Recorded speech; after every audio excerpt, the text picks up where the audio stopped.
ఇవి ఓవరాల్గా చెప్పాలంటే వాళ్ళ హామీలు కూడా చూసుకుంటే 2,000 రూపాయలు పెన్షన్ ఇస్తాము, 50,000 రూపాయలు ఇస్తాము, నవరత్నాలు, నవరంధ్రాల నుంచి మాకు భయం పుట్టుకొచ్చింది కాదండి. కనీసం మీకు నవరంధ్రాల నుంచి భయం పుట్టుకొచ్చింది కాబట్టి ఒకానొక టైంలో అసాధ్యమైన పనుల్ని ఈరోజు మేము చేసి చూపిస్తామని ఎవరో ఒక వ్యక్తిని పక్కన పెట్టుకొని ఆ వ్యక్తి తేలమన్న దిశగా మీరు వెళ్తున్నారు.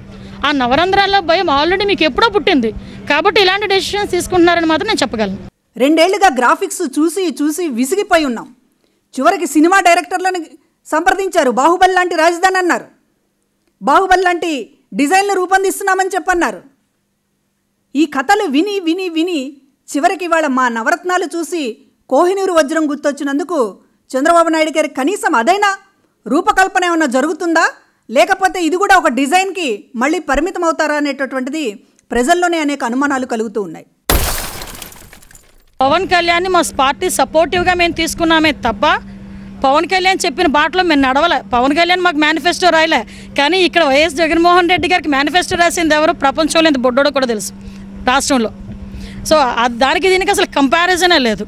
ఇంకొకటి కూడా చెప్తున్నా, ఈ అసలు 1,20,000 కోట్ల రూపాయల బడ్జెట్ ఉన్న ఈ బడ్జెట్ని సామరస్యంగా తీర్చిదిద్దడానికి 40 సంవత్సరాల అనుభవం ఉన్న అపార విజ్ఞానవంతుడు, విజ్ఞత కలిగిన నాయకుడు చంద్రబాబు నాయుడు గారు.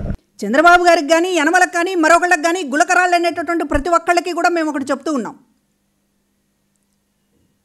పేదవాడికి, రైతుకి, మహిళకి, ఒక బీసీకి, ఒక మైనారిటీకి, ఒక సామాన్యుడికి భరోసా ఇచ్చేటటువంటి పథకాలని మీరు గులకరాళ్ళు అంటున్నారు అంటే మీ మనసులు ఎంత బండరాళ్ళు అని చెప్పి మేము అడుగుతూ ఉన్నాం.